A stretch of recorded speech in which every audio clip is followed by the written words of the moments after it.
A young man wrote into me a couple of months ago, and he was talking about something that I think all of us experience once in a while in our lives.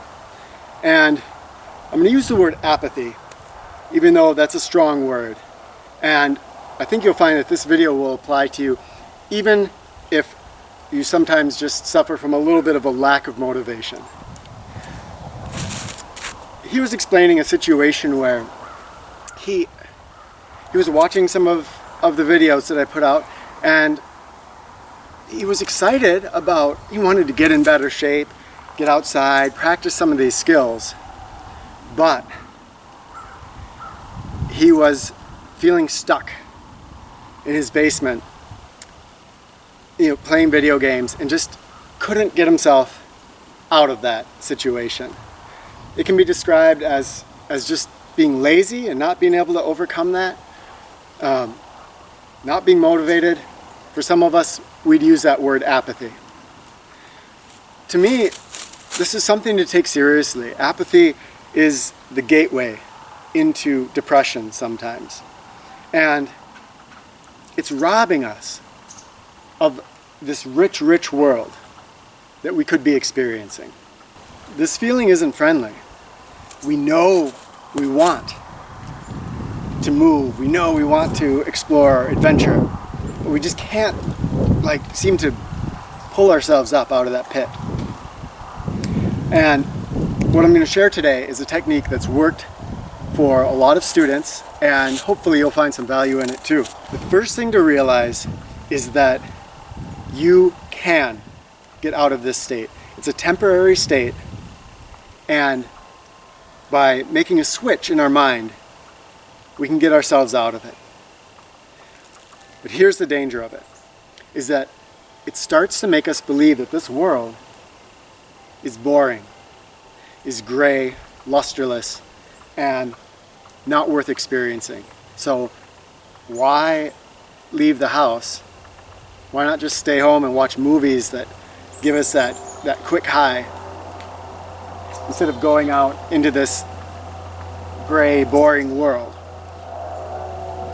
Here's the key thing to remember. It's not the world that's become boring. It's the way we're thinking about the world. So if we can switch the way that we think about the world, then this world can start to look amazing again.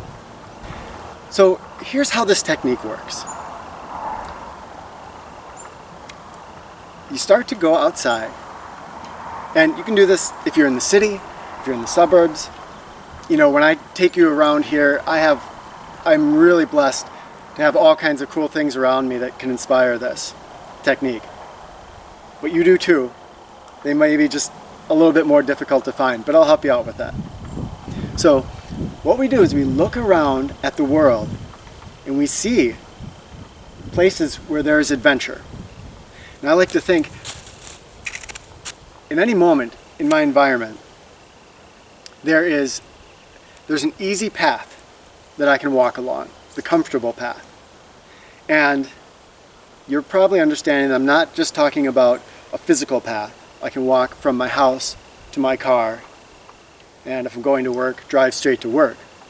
But I'm talking about mental paths that we tread as well, where I try not to deviate from looking at the things that are really comfortable for me. So I look out around me and I see that there's well-worn paths. And for me, on the farm here, there's a path that I take down to the yard. There's a path that I take up to my neighbors. There's a path that I go down further to the farm or up to the teepees. But right off of those paths, adventure is waiting for me. Come along and I'll show you what I mean. Here's this awesome tree. I look out at this tree a lot because it makes me want to be a squirrel. And I see all these branches that I could go up and go tree to tree. But because I'm a little iffy about heights, I don't do it, right?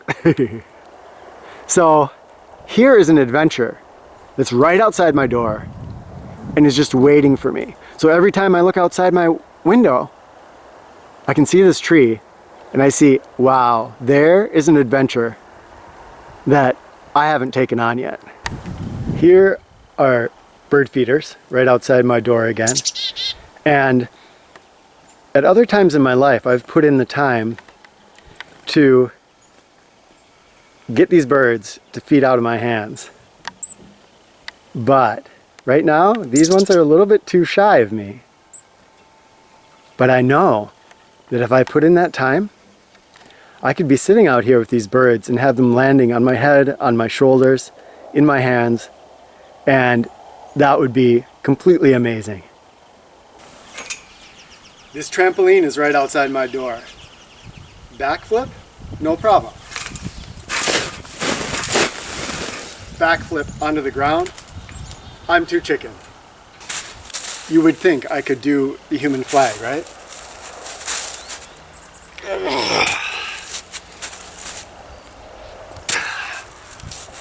But I'm still working on it. I don't have it. Here's a physical challenge. Again, waiting just a few steps off my normal path, and it's a challenge that I haven't yet conquered. See this pond behind me? I could swim across that pond. The ice, the cold, all the weeds, the muck. I'm just feeling a little resistance to that at the moment. Again, there's an adventure waiting for me. A little too intense for what I want right now. Over here, this is on the neighbor's land. I don't know what's at the top of that hill. I've heard rumors, legends about caves and other interesting things, but it would be trespassing, and I haven't yet asked the owner. So, there's another adventure right off my path. This is my neighbor's house.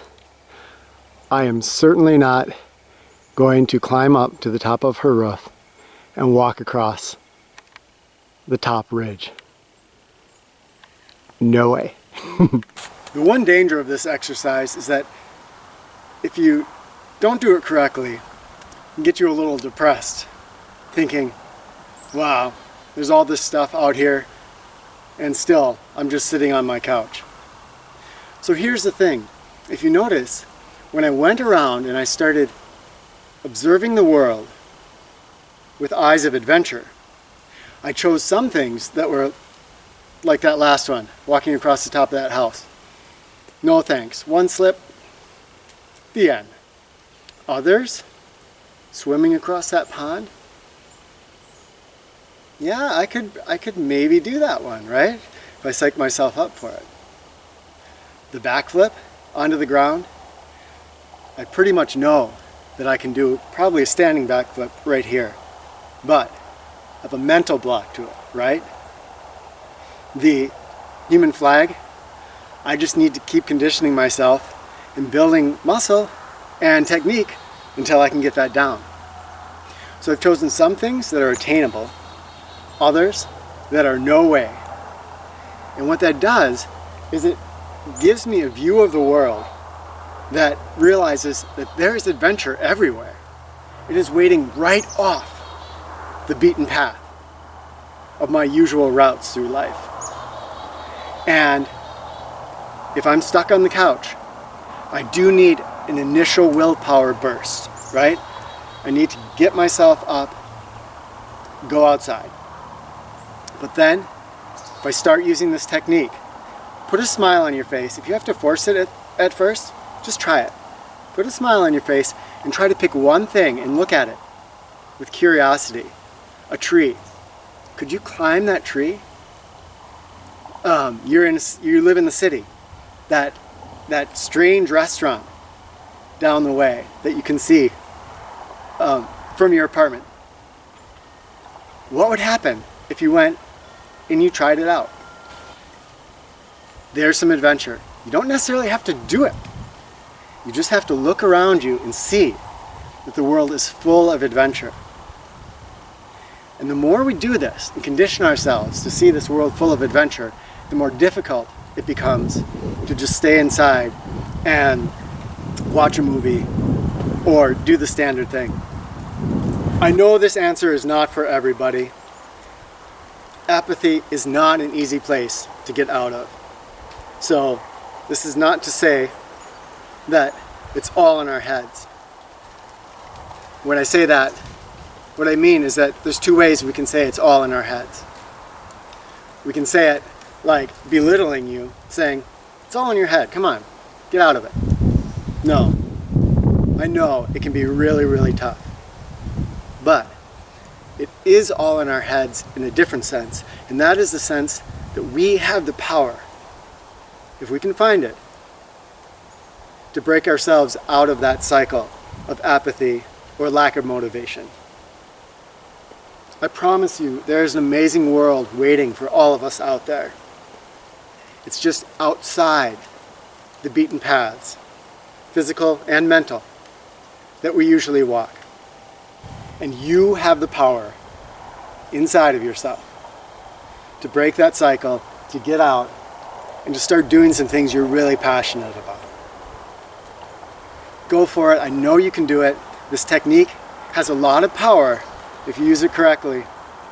Go out, see the adventurous world around you, and let me know in the comments if you give it a try, your experiences with it, anything else you'd like to share about your experiences with lack of motivation, apathy, how you got out of it.